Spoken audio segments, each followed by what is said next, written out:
morning everybody.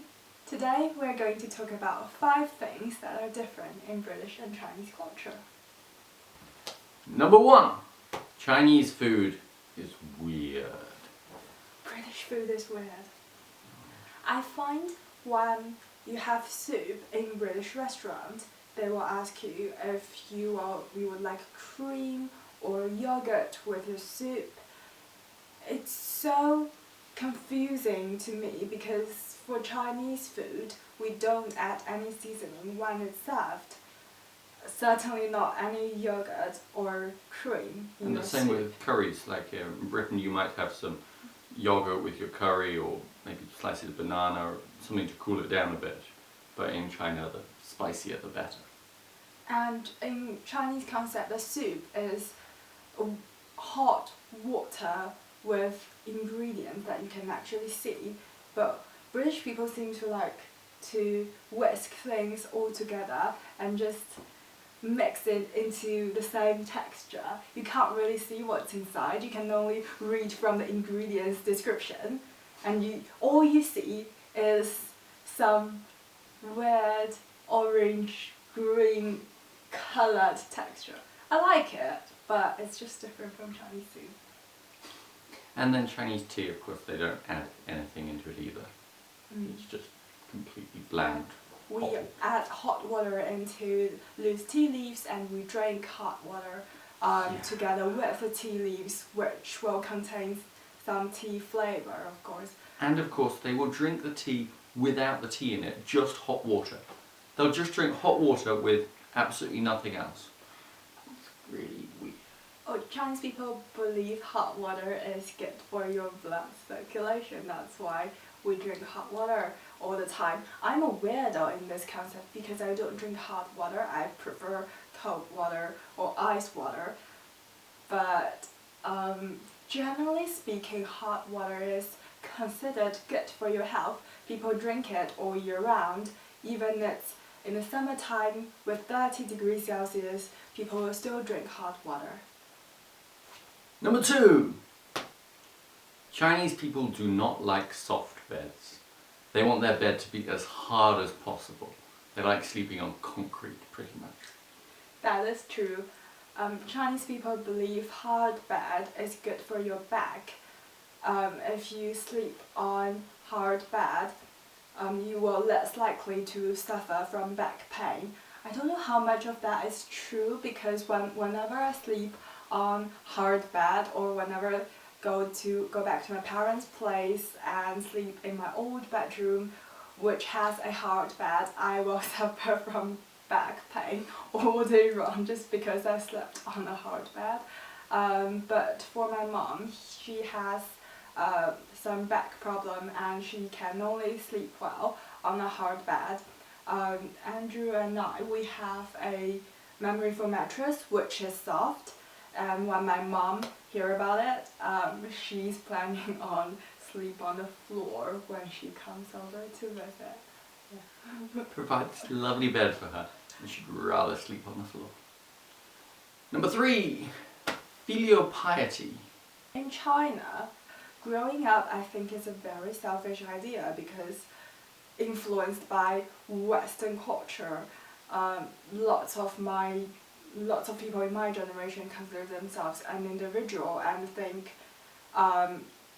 the fact that parents consider their achievement into the whole family's achievement is a selfish act. But when I come to the UK, I don't find it's much different.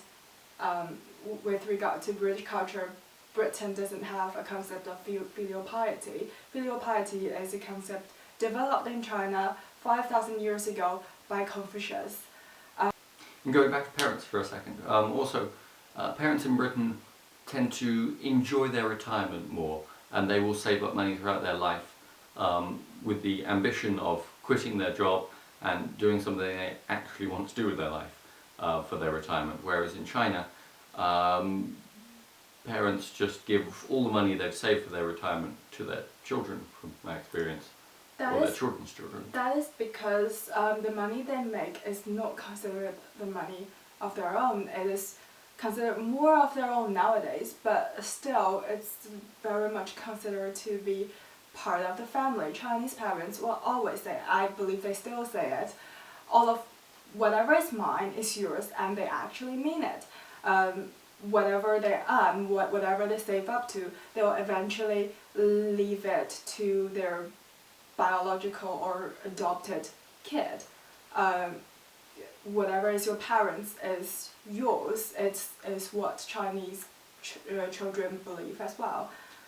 Whereas in Britain, I think lots of factors come into play.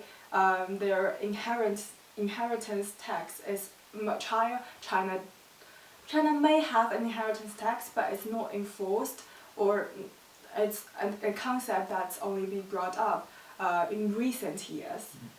So it's being discussed, but nobody has actually seen it in action, whereas British has practiced inheritance tax for a long time. 4. Money.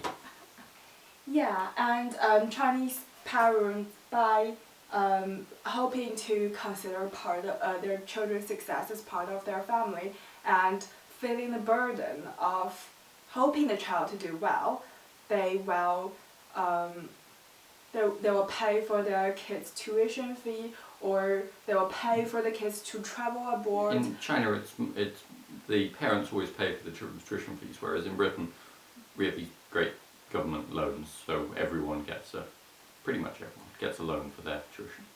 In China, if you have to get a loan for your education, that pretty much means you're kicked out from your family. In China, going into debt is considered a really bad thing, whereas in Britain, credit cards are so ubiquitous and everyone's got a student overdraft. Everybody gets a student loan. It's people are very comfortable going into debt in Britain. That's true. And it's important to build up a good credit record in Britain. If you never get used to the concept of going into debt and pay it back quickly, your credit record will not be good, and that will affect you to get a loan, a mortgage for your house, and that's something I learned for the past 8 months. Lucky envelopes. These are red packets containing lots of cash that parents will hand on to children and grandparents, onto future generations at Chinese New Year and other times of the year, is it? Yeah, the red envelope was traditionally a way of giving the children luck by giving the kid a very, very small amount of money, kind of like the tooth fairy concept in the US. Then it has hugely turned into a competition in modern China, when kids can absolutely make a fortune during Chinese New Year.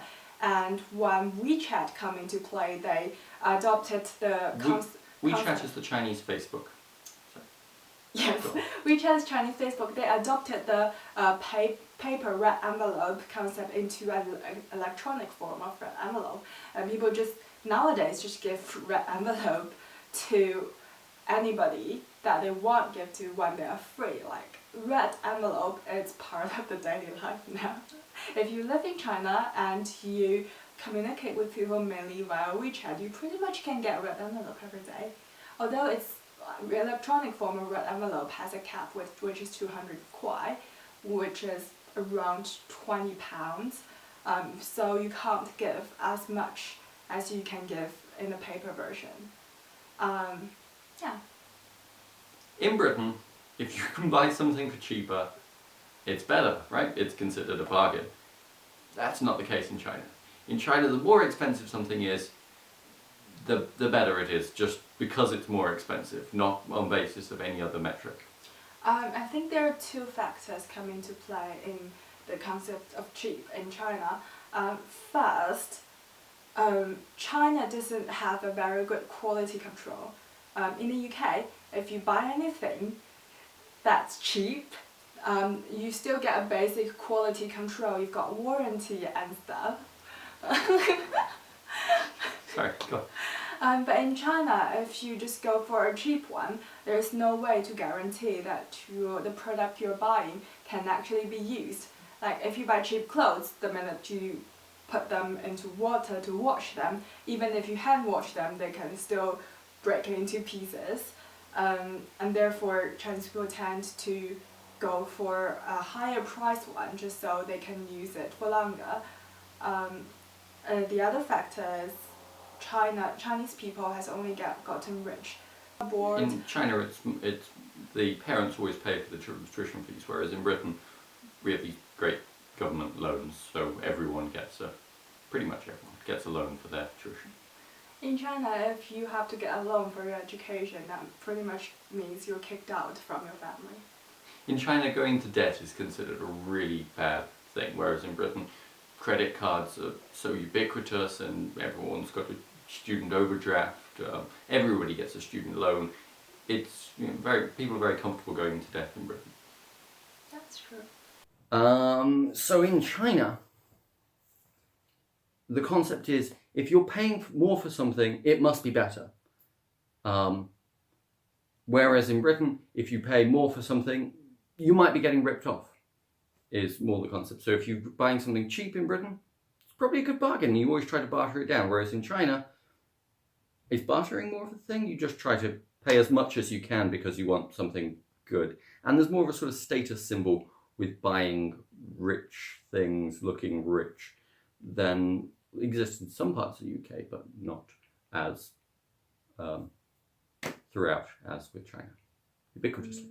Bartering is a cultural thing in China. You can, if you go to the market, you will be expected to barter. If you don't barter, you will be ripped off. But that only account for things that are in market, and you know the value of the things. But nowadays there are so many products coming from outside of China, and people don't know the value of the product anymore. Therefore, I think they will still better. But between a product that charges you 10,000 RMB is a unit for Chinese currency, and a product charges you 1,000 RMB, you will bet on both of the product, but people will automatically think that the first product will offer better quality simply because the price is there. It's the thing they say, the price is there, so the quality is there. There's no standard quality control in China, so you can, if you just pursue cheap things, you can end up buying really shitty things that will not survive one use. Once you use it, it's gonna break, it's gonna break into pieces. So And there's no warranties in China. No, I don't think there's warranty, but if I'm wrong, let us know. If you're selling something in China, just mark up the price as high as you can, because people will want it more. Good tip. So that's it. So please like, comment, share, subscribe. Yeah. Thank you very much. Thank you.